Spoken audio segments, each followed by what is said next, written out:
Chers amis et chers téléspectateurs, nous allons certainement nous amuser à poser notre enseignement sur deux expressions naturellement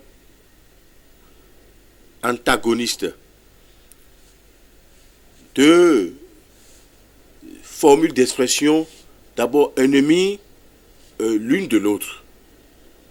Il s'agit d'abord du labeur et de la paresse. Alléluia. Bon, d'abord le laborieux et le paresseux sont différents l'un de l'autre. D'abord, le labeur a ses avantages, mais la paresse a plutôt des inconvénients. Alléluia. Oui, le monde est composé d'abord de ces deux contraires-là. Et sur le plan d'abord de la position de l'humanité, l'humanité est divisée en deux catégories d'êtres, choses-là, d'êtres, d'hommes. Il y a des gens qui sont paresseux et d'autres sont laborieux, naturellement. Et c'est comme ça. Et les deux n'ont pas les mêmes avantages. D'abord, le paresseux, lui, n'a que des inconvénients, alors que le travailleur a des avantages. D'abord, le travailleur a droit à un salaire.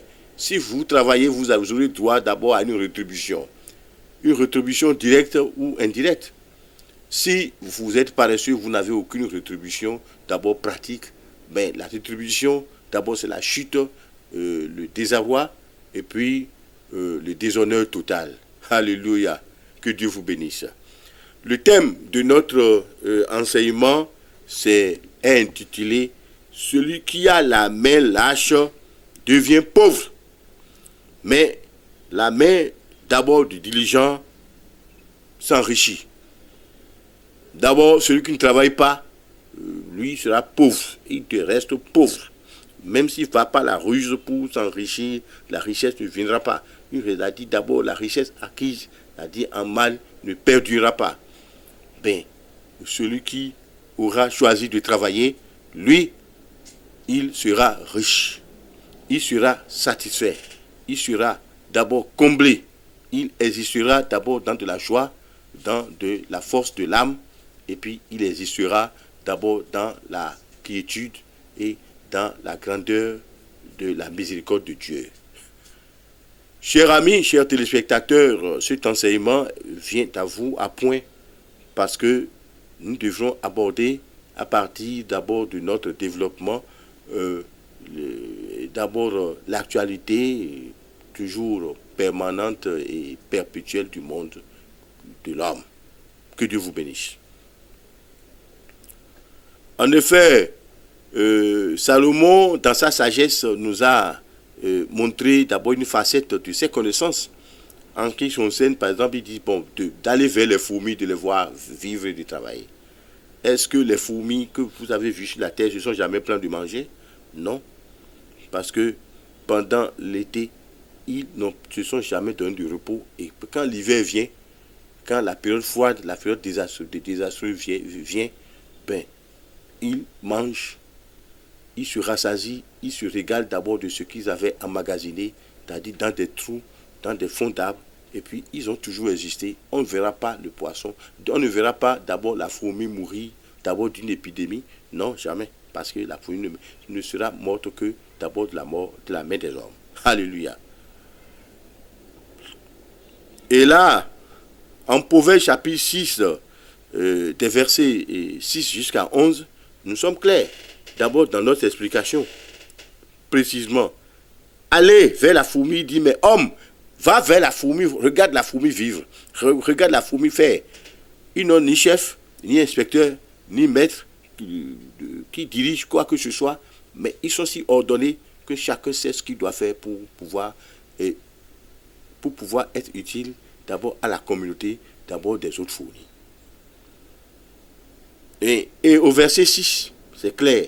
Mais au verset 6, au verset 9, plus précisément, là d'abord du chapitre 6 des Proverbes, quelque chose d'autre est dit. Il dit, mais Salomon parle du paresseux. Paresseux couché. quand tu te lèveras de ton sommeil, tu n'auras rien mangé. Tu seras pauvre. Paresseux, toi tu es couché. Tu ne veux pas travailler. Tu estimes que d'abord le secours de Dieu viendra pour que tu manges. Mais dans nos sociétés, c'est-à-dire la délinquance d'abord est toujours au courant d'abord du manque du travail, du défaut de vouloir travailler. Ben non, ça dit que les mœurs sont jonchées de faiblesse sociale parce que les gens ne savent pas qu'on doit travailler, qu'on doit beaucoup travailler. Alléluia. Eh bien, au verset 10, le même écrivain de la Bible nous dit quelque chose. Au verset 10 de Proverbe 6, il dit, ben, un peu de sommeil, la diverse viendra en catastrophe. Les bras croisés, toi tu as les bras croisés, tu te donnes du repos, tu dis je vais me reposer. Non, moi je ne dois pas travailler. Moi, a dit, mes parents sont riches, mais leur richesse finirait, tu ne bénéficieras de rien. Finalement, même si tu prenais l'héritage de tes parents qui ont travaillé sous le soleil, sous la pluie, tu vas les dilapider parce que tu n'auras pas travaillé pour les accroître. Vous voyez, je vais donner un exemple à partir du Créateur de l'univers. Le premier exemple, d'abord, du travailleur, pas de Dieu lui-même. Mais vous savez, on a dit Dieu a créé la terre. Il a créé d'abord le ciel, il a créé la terre, il a ordonné que en ce qui concerne, puis il a mis d'abord l'institution d'abord géophysique de la terre, de tout ce qui existe, est parti sur 6 jours seulement. Mais le 7e jour, seulement lui il s'est reposé pour recevoir, il s'est reposé pour recevoir, pour contempler d'abord les œuvres de l'abondance des œuvres de sa main et pour recevoir de la gloire.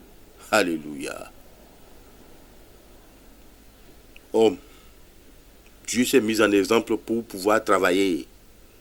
Il a créé la terre. Il a créé d'abord les océans. Il a créé les animaux. Il a créé les oiseaux. Il a créé l'homme. Il a créé l'esprit qu'il a mis dans l'homme. Il a mis son esprit dans l'homme pour que c'est l'homme comprenne ces choses-là, comprenne comment lui l'a vécu, lui l'a travaillé. Et c'est au 7e jour seulement qu'il s'est reposé. Et en se reposant, d'abord, il contemplait d'abord l'ouvrage de ses mains. Alléluia. Chers amis, chers téléspectateurs, on va pouvoir se dire certaines vérités. Bon, le monde n'existe que par le travail en réalité. Dieu en a donné l'exemple en travaillant lui-même. Lui, le super créateur, a travaillé. Il a montré que nous devions travailler. Il a montré que nous devions d'abord pas aller dormir. Il a montré que nous ne devions pas aller nous croiser les bras.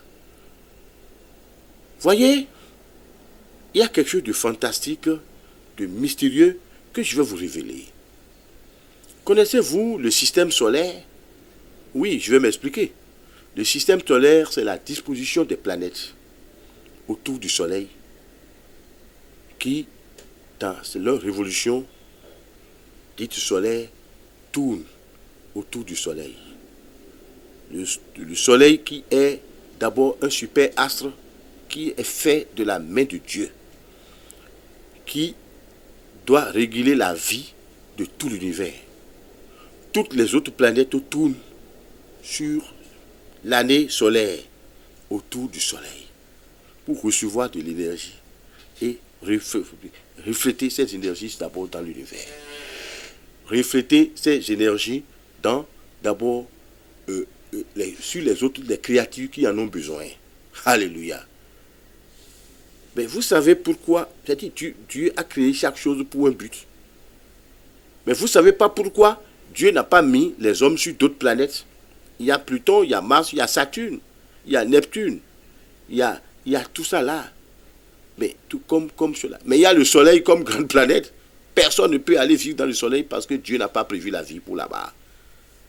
Parce que celui qui va se hasarder à vouloir aller vers le soleil sera grillé d'abord la super énergie de Dieu qui se révèle par l'hélium et l'hydrogène incandescent qui serait en train de donner assez de chaleur pour pouvoir vivifier la terre qui est placée aussi loin.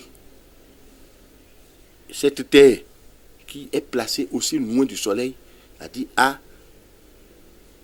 dans une galaxie, c'est-à-dire qui est à sa place exacte mathématiquement. Et ça, c'est l'œuvre de Dieu. Mais les hommes, Dieu vous a donné de l'intelligence pour pouvoir appréhender ces choses. Dieu a mis la science et la connaissance à la portée des hommes pour d'abord qu'ils en vivent. Ce n'est pas pour qu'ils puissent défier Dieu avec. Mais il y avait, dans les années 70, 69 plus précisément, il y avait cette course force folle dans l'espace parce que les hommes voulaient. Dieu leur a permis d'aller chercher toujours la mission Apollo 11.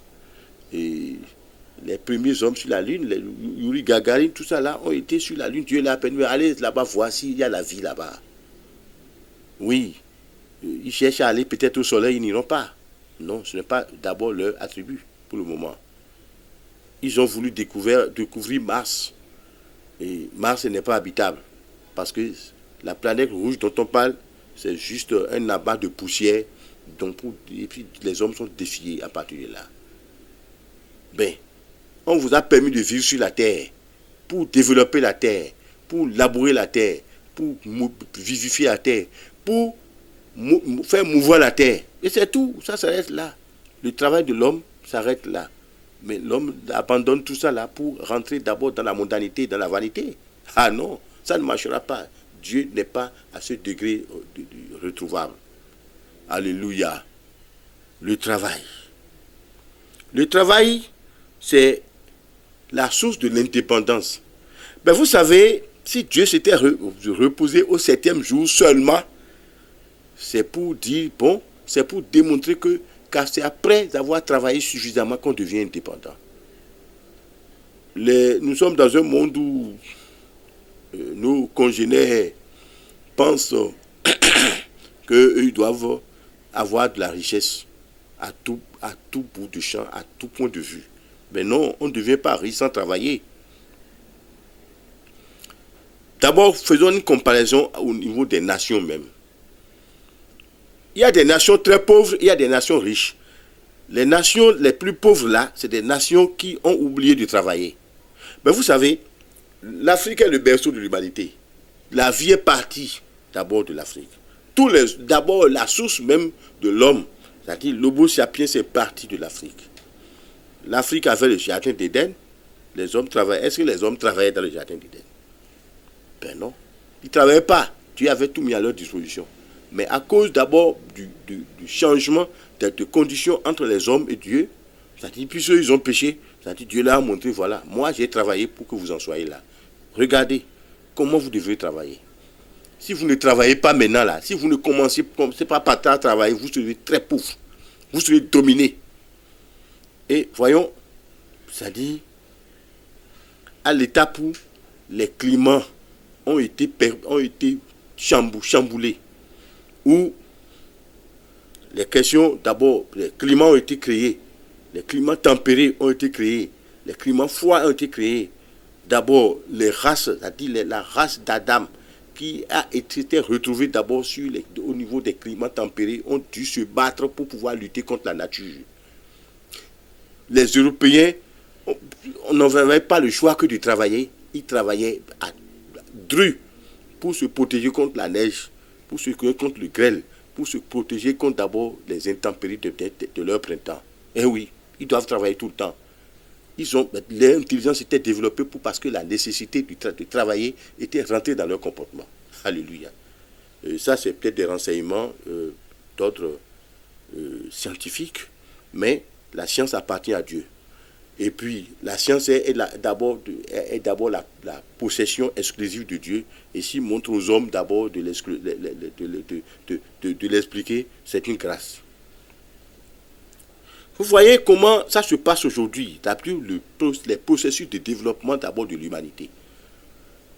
en 1492, pendant que Christophe Colomb découvrait l'Amérique, l'Amérique n'existait pas sur le plan d'abord de la civilisation et de la culture. C'était une terre informe et vide. Il y avait de la végétation, mais les anglo-saxons ont été à la découverte d'abord de ce nouveau continent qu'ils ont transformé par leur travail et qui a fini par devenir première puissance mondiale, c'est-à-dire la démonstration d'abord de la nécessité du travail. Ça. L'Amérique est devenue première puissance mondiale à partir du travail, à partir du fruit d'abord des mains des anglo-saxons. Écoutez, pendant que l'Afrique, c'est-à-dire ça profitait au jour le jour, ne vivait que d'espoir, ben non, Dieu n'a pas dit de ne pas travailler. Si tu ne travailles pas, tu ne gagneras rien.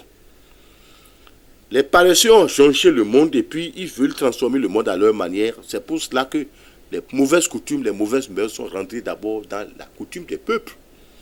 D'abord l'escroquerie. Le colonialisme est venu parce que l'un s'était dit, bon, comme eux ne travaillent pas, comme ils sont, nous on va encore les coloniser. On va les récupérer, on va même les annexer. Et voilà. Mais si vous étiez sérieux vis-à-vis de vous en travaillant, en développant d'abord la nature que Dieu a mise à votre disposition, d'autres vont penser à aller vous annexer, vous coloniser. Ben non. Mais les Africains doivent se prendre au sérieux. Naturellement, ils doivent se prendre au sérieux parce que, c'est-à-dire, Dieu n'a pas dit de ne pas travailler. Dieu lui-même, en exemple, a travaillé avant d'abord avant d'exprimer son indépendance dans le fait de contempler l'ouvrage de ses mains. Mais Dieu a dit, vous serez bénis à partir de l'ouvrage de vos mains. Mais pourquoi voulez-vous ne pas travailler, ne pas transformer? Mais vous savez, au jardin d'Éden, après la chute, Dieu a dit, ben, dans Genèse 2, 19, Dieu a parlé. Mais vous allez dominer la matière. Vous allez dominer la matière, vous allez transformer le monde. Mais les hommes ont pour attribut de transformer le monde à partir d'abord de la force de leurs mains, de la puissance de leur intelligence. C'est ça d'abord la question du travail. Les hommes ne veulent pas travailler, ils veulent avoir la grandeur et l'évolution. Non, on ne va pas se défier, c'est-à-dire sur ce terrain-là. Mais vous savez, il y a un genre de travail qui m'intéresse, moi, à vous expliquer. D'abord, le travail dans la maison de Dieu. C'est très important, le travail dans la maison de Dieu. Les ecclésiastes n'ont qu'à m'excuser parce que je veux leur parler à eux. Ceux qui font profession d'hommes de foi, ceux qui font profession d'ordre des dirigeants d'abord dans la maison de Dieu, n'ont qu'à se prendre au sérieux. C'est-à-dire, Dieu ne va pas les bénir s'ils ne travaillent pas. Ben, Dieu ne va pas les bénir s'ils ne donnent pas vie à l'évangile qui est dans leur connaissance et dans leur cœur. Non. Voyez-vous, on dit aller vers les brebis. Paître les brebis. Mais ce n'est pas que vous devez posséder les brebis pour vous.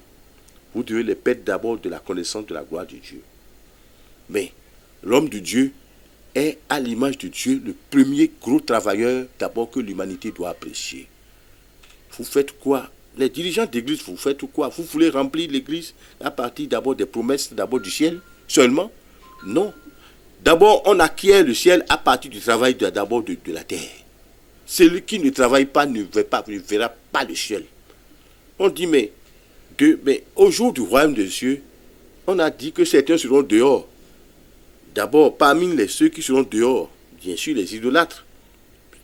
C'est-à-dire, parce que si les hommes de Dieu, si d'abord les ecclésiastiques avaient bien travaillé, il n'y aura plus d'idolâtres sur la terre. C'est-à-dire, toutes les fausses philosophies que les gens développent d'abord pour pouvoir indiquer Dieu à travers les astres, tout ça là, mais c'est parce que les hommes de Dieu n'ont pas pris le temps pour travailler qu'on en arrive là. Mais c'est quoi? Prenez Jésus-Christ comme un exemple vivant. Mais on dit à Jésus-Christ, bon, maître, on va se reposer, bon, on va... Il dit, mais les renards ont des tanières, mais le Fils de l'homme n'a pas où se poser la tête. Lui n'a fait que travailler. Jésus-Christ n'a fait que travailler. Il n'a pas couru derrière les richesses du monde. On ne court pas derrière les richesses du monde, on travaille pour acquérir d'abord les richesses du monde. Jésus-Christ a couru derrière d'abord la richesse des cieux. Et puis là, pendant qu'il obtenait d'abord devait obtenir cette grâce-là, il a travaillé jusqu'à aller mourir sur la croix. Il a travaillé jusqu'à aller exprimer d'abord sa mission salvatrice sur la croix. Il n'a jamais eu de repos. Mais vous les ecclésiastiques, vous voulez avoir du repos. Vous voulez avoir... Mais aujourd'hui, moi, je suis fondamentalement contre d'abord une certaine diction de l'évangile. C'est-à-dire, cette diction-là, aujourd'hui, on pense qu'on adore Dieu pour être d'abord heureux matériellement. C'est-à-dire, d'où l'évangile de la prospérité que vous prêchez à tue-tête. C'est-à-dire, venez à Dieu, vous serez bénis. Oui, vous serez bénis, mais vous serez bénis en esprit et non en naturel. C'est puis d'abord c'est la bénédiction de l'esprit la bénédiction à partir de l'esprit qui produit d'abord de l'indépendance d'abord dans les choses matérielles. Voilà, si vous ne connaissez pas la gloire de Dieu, Dieu ne va pas vous affranchir d'abord de la nécessité. Les hommes courent.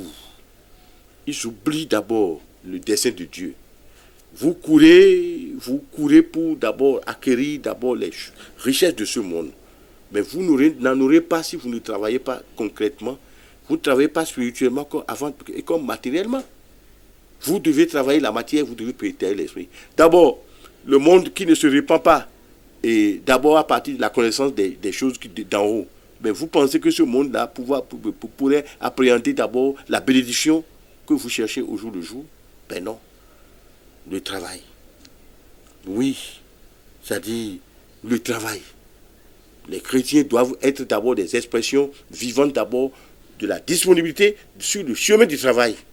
Mais moi je trouve beaucoup de chrétiens paresseux, des chrétiens qui pensent qu'on doit seulement immédiatement prier pour avoir d'abord de la richesse, pour avoir le bien-être. Non, Dieu n'est pas dans ces prières-là, non. C'est-à-dire les prières il n'y a aucune prière, il n'y a même pas de formule de prière pour devenir riche si on ne travaille pas. Il n'y a pas de formule de prière, c'est-à-dire pour avoir la bonté de Dieu si on ne travaille pas. Voyez-vous, au niveau des races humaines, vous avez vu comment les richesses du monde sont réparties aujourd'hui? Ben, au moment de la guerre froide en Europe, les Asiatiques étaient en train de lutter pour pouvoir obtenir leur indépendance d'abord de l'hégémonie américaine. Voyez le Japon, qui était parti de rien du tout, et qui s'est démontré une puissance mondiale aujourd'hui à partir du travail. C'est ça. Mais le Japon n'a pas le meilleur climat comme l'Afrique. C'est rien que d'abord... c'est rien naturellement que d'abord des positions accidentées, c'est-à-dire des montagnes, des monts, et ils ont opté de transformer ces monts-là en champs de culture. Et ils envoient manger à d'autres parties du monde. Mais voyez-vous la Chine aujourd'hui, la Chine qui était sortie dans les années 49, d'abord de la résistance, mais qui s'est mise au travail. Et voilà aujourd'hui, c'est-à-dire la Chine s'en va cajoler la première puissance mondiale aujourd'hui. Mais les Africains ne veulent pas travailler. Et en plus, les Africains aujourd'hui trouvent d'abord du travail dans la religion. Et ils sont là à parler vous ne pouvez pas parler de Dieu sans travailler. Non. Mais je vous donne un exemple pour pouvoir me clore dans ce développement. Vous avez vu comment on dit, mais Paul a amené l'évangile aux extrémités de la terre. Mais vous avez compris son procédé? Il a travaillé lui-même. Mais Paul, lui, travaillait pour lui-même comme faiseur de tente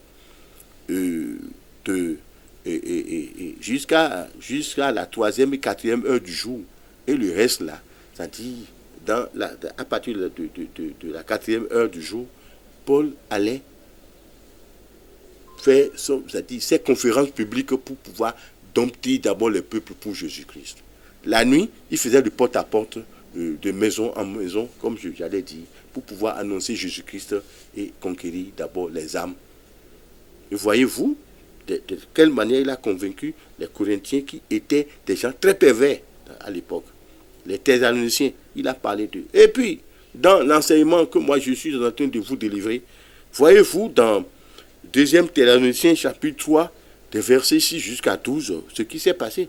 Ça dit, Paul a témoigné de la charité ardente des Thessaloniciens, peuple qu'il a transformé à partir d'abord de l'évidence du travail de l'évangile. Par l'évangile, un peu pervers a été transformé définitivement par Paul. Et voilà, c'est-à-dire c'est l'expression, d'abord c'est le témoignage d'abord c'est le témoignage de la notion du travail. Il a travaillé pour l'évangile. Voyez-vous. Et puis aujourd'hui, si vous prenez par exemple, aujourd'hui il y a tellement de désastres, même parmi les chrétiens, qui n'ont pas voulu souvent travailler et qui se retrouvent d'abord devant les tribunaux, devant d'abord le jugement du monde. Et puis, Pierre, dans sa première lettre, disait quelque chose en 1 Pierre 4, à partir du verset 15 jusqu'à 17, que si les chrétiens estiment que c'est parce qu'ils souffrent aujourd'hui, c'est parce qu'ils doivent se reprocher quelque chose. Mais c'est mieux de souffrir comme chrétien que de souffrir comme étant d'abord sous la contrainte des lois du monde. Dieu d'amour, Dieu de puissance. Nous avons parlé à partir d'abord de l'enseignement divin sur les questions de la paresse et du travail. Que Dieu vous bénisse. Alléluia. Oshofa Prise TV. Tout pour la gloire de l'Éternel, Dieu d'Oshofa.